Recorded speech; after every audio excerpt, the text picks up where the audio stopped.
Hello everyone and welcome to another episode of the Tetra Travels.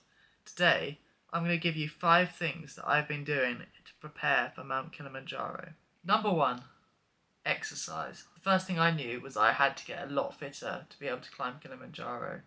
I was not in a great state. I'd worked at a desk for many years and generally I just wasn't in the best of health. So the first thing I did was hire a personal trainer. Alongside my personal trainer Gary, I've lost 5 kilograms and have gained a lot of muscle. We focus mainly on shoulder and arm exercises as that's what I can do, but mainly with weights. So between the weights of 1 to 4 kilograms, I do various exercises such as bicep curls, and I do that for about an hour once a week. I then do my own sessions later on throughout the week and make sure that I keep topped up. We also do some sort of aerobic exercises, which are very much just against my own body weight and just keep going for minutes on end. Things like punch in the air, punch in the sky, and so on and so on. I found those really helpful. I didn't realise how much of a good exercise session you could get just from using your own body, no weights, no machines, and just carrying that on. I also have a ski erg machine that I use every so often to be able to just get an extra aerobic fitness session in. Number 2, my power breathe. One of the things I'm really going to struggle with on the mountain is the altitude. I already have weakened lungs, so therefore being at altitude where the oxygen levels are lower is going to seriously affect me. I do worry about getting altitude sickness, and this is probably my main fear on the mountain. So for this reason, I've been doing the power breathe. This trains your lungs through pressure inwards and pressure outwards. So I breathe through this 30 times a day, twice a day.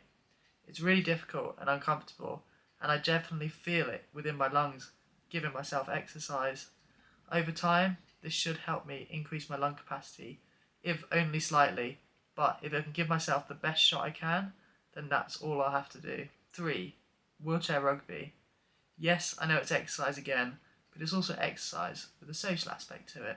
I've got another video where I talk over exactly what wheelchair rugby is about, and please check that out because it will give you a really good insight into the world of wheelchair rugby. But I find doing a 3-hour session once a week really helps me just keep my fitness levels up. It's pushing as well in the wheelchair, which is going to be advantageous when I'm trying to push up a mountain. So that is just fantastic exercise, fantastic social, but also just will get me in the gear as I move towards the mountain. 4. I've been reaching out to various organisations to see if they can help me, various companies, and I really want to get some sponsors. If anyone could come and support us on this trip, that would be amazing, so please reach out if you are in that position to be able to do so.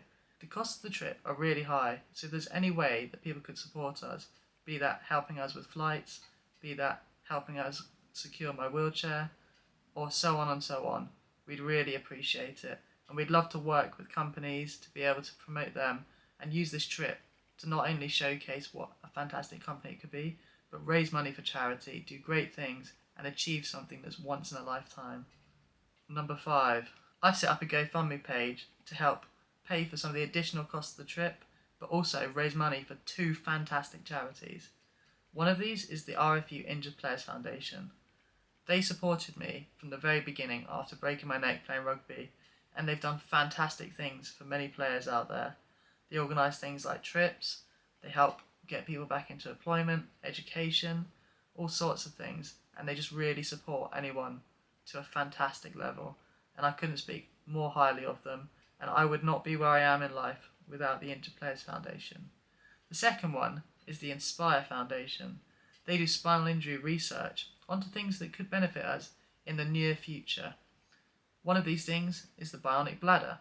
So they're using neurostimulation to help people with incontinence actually be able to go to the toilet again. It's been proven to work, but what they're now developing is a system which doesn't create any damage to the body as you insert it. So this could change the lives of many people, make it an easier decision to be able to have this surgery, and allow people to go to the toilet again without any issues. That would be absolutely amazing. And although people think that being able to walk again is the thing that everyone wants, actually what everyone wants usually is to be able to go to the toilet better. The wheelchair isn't actually the worst bit. And I think that is what I want to achieve with this trip. If we could move that bionic bladder research forwards, that would be a dream come true for me, and I would absolutely love that. Please, if you wish to, donate towards the cause, support me, follow me on social media. All the links are in the description below. I'd love to have you on board. Come along for the ride and enjoy it. I'm going to be filming myself on the mountain. I'm going to be sharing clips of me exercising and much, much more. So I hope that you'll enjoy my journey. We'll achieve an amazing amount of money. We'll do great things for charity. And overall, I will be able to say that I did my best, worked my hardest, and did something unbelievable with my life. That'll be it for this very short video of the Tetra Travels. But I hope you've enjoyed it. I hope it's given you an insight into what I'm doing at the moment to be able to achieve my goals and show you that life is worth living. We can get up that mountain together and achieve what I thought was the impossible. Goodbye, and see you in another week of the Tetra Travels.